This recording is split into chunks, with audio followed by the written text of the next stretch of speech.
I'm an amateur photographer based in Portland, Maine. Last month, I got it into my head to kayak out to Seguin Island at dusk to get some long exposure shots of the lighthouse. I know, it's stupid and against the rules. The place is technically closed to the public after dark, and the kayak trip is no joke, but the light is so iconic, and I wanted the perfect shot. I'd heard the stories, of course. Every kid in Maine has. The old keeper, John Polaretsky, who went mad and vanished in the 1800s. The ghost ship.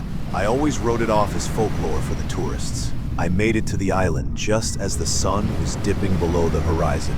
The air was perfectly still, which was the first weird thing. There should have been waves crashing, but the water was like glass. Yet I could hear them, loud, like a storm was hitting the rocks on the far side of the island. It was disorienting. I beached my kayak and climbed up to the lighthouse. The door to the base of the tower was unlocked, which I later found out is not normal. The inside smelled like salt, damp stone, and something else, like old metal and rot. My headlamp started flickering the second I stepped inside. I had to keep smacking it to keep it on. I forced myself up the spiral stairs. There are these narrow cast iron steps, and every one groaned like it was going to give way. By the time I got to the top, my heart was pounding. I wasn't scared of getting caught anymore. I was just feeling this dread. The lantern room was empty, the big modern light dark, but the old classic Fresnel lens they have on display in the middle of the room, it had a faint glow. Not like a light bulb was on inside it, but more like it was holding on to the last bit of daylight, or emitting its own weak, cold light. I lifted my camera to take a shot, and that's when I heard it. Footsteps, clear as day, coming up the stairs behind me. Solid, heavy footsteps, like someone in work boots. I spun around, my headlamp beam swinging across the empty staircase. "Hello?" I called out. Nothing. The footsteps stopped. I turned back to the window to try and get my shot, and that's when I saw the shadows on the floor. My own shadow was there, cast by my headlamp. But there were others. One was pacing slowly by the far wall. Another was leaning against the railing, looking out to sea. And one was standing right behind me. I could see its elongated head and shoulders, overlapping my own shadow. I froze. I could feel the cold coming off it, a patch of ice in the stuffy room. I didn't want to, but I slowly turned my head to look over my shoulder. There was nothing there, just empty air. But on the floor, the shadow remained, motionless, right where a person would be standing. I didn't wait. I bolted. I practically fell down the stairs, my camera banging against my chest. I didn't stop until I was back in my kayak, my hands shaking so badly I could barely grip the paddle. As I pushed off, I made the mistake of looking back. Up in the lantern room window, silhouetted against that weird, faint glow from the lens, were figures, 3 or 4 of them, just standing there, watching me go. And over the sound of my own panicked breathing and the phantom waves, I heard it. A whisper that seemed to come from inside my own head, but also from everywhere at once. The sea is calling. I've never paddled so fast in my life. I got the hell out of there and haven't been back. But the weirdest part, when I got home and finally calmed down enough to look at the photos on my camera, the ones I took from inside the lantern room were all there. Except in every single one, the lens is glowing brighter than anything else in the shot. A brilliant, impossible white orb. I'm not a superstitious guy. I fix cars for a living. I deal with things I can see and touch. But I can't explain what happened out there. I just know I won't be going back to Seguin Island, ever.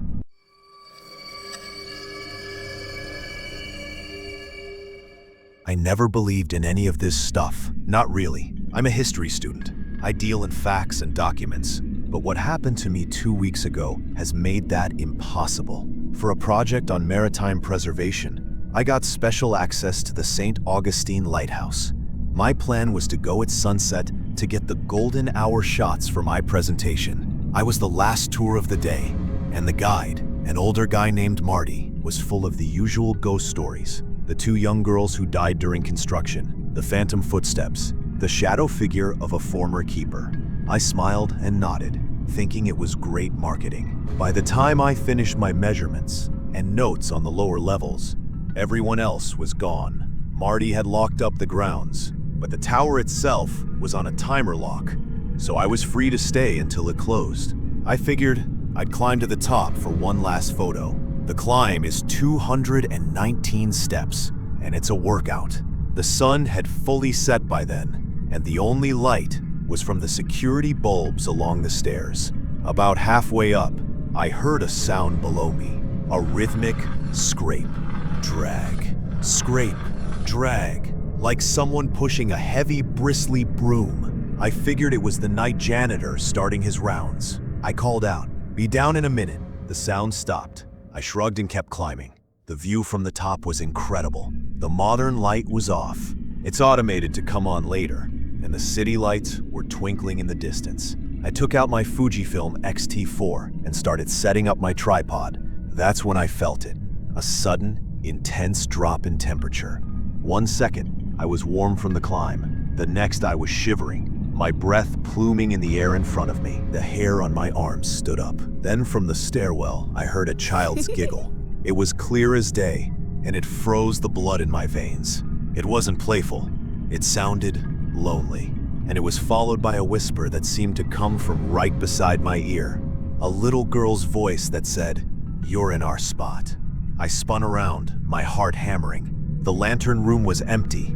I've never packed my gear so fast in my life. I didn't even collapse the tripod legs properly. As I hurried toward the stairs, my camera, which was hanging from my neck, suddenly turned on and started cycling through all my old photos by itself. The screen was a blur of images. I practically flew down the 219 steps, not looking back.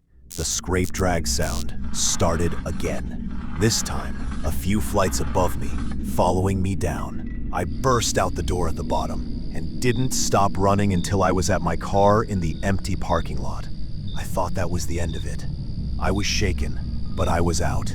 But then I got home. Weird things started happening. The smell of salt water and old wood would appear in my apartment for no reason. My digital alarm clock will sometimes reset to 3:17 a.m., the year the two girls, Hezekiah Pitty's daughters, died during the Lighthouse's construction.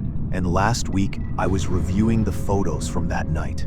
Most were fine, but the last one, the one I took just before I heard the giggle, it's just a dark, blurry shot of the lantern room glass. But if you look closely, reflected in the glass are two small, pale faces staring out from the top of the stairwell behind me. I don't know what to do. I can't sleep. I feel like I brought something home with me, and it doesn't want to leave.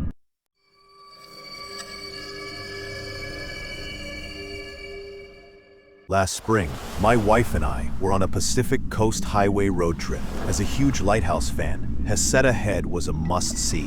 We even splurged to stay the night in the former lightkeeper's house, which is now a B&B. It's a beautiful, picturesque place, right on the cliff edge. The host mentioned the ghost, Rue, the spirit of a woman who supposedly haunts the place. He said it lightheartedly, part of the charm. We laughed it off. Our room was the one upstairs, facing the ocean. The first weird thing happened after dinner. My wife was looking through her photos on her phone and found a shot of the empty hallway upstairs. In the corner of the frame, there was a distinct, grayish blur that looked like the skirt of a woman's dress, just moving out of sight.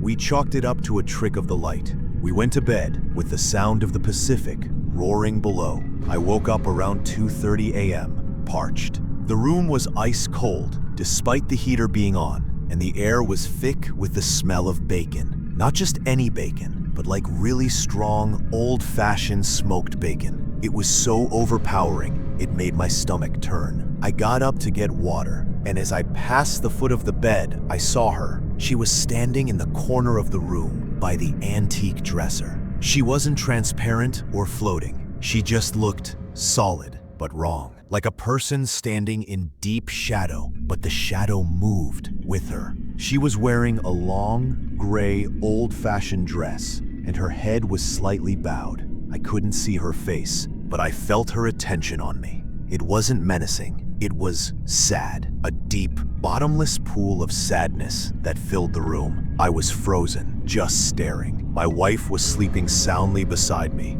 Then, the figure slowly raised an arm and pointed, not at me, but at the door. I didn't need to be told twice. I stumbled back into bed and pulled the covers over my head, my heart trying to beat its way out of my chest. I don't know how, but I eventually fell asleep.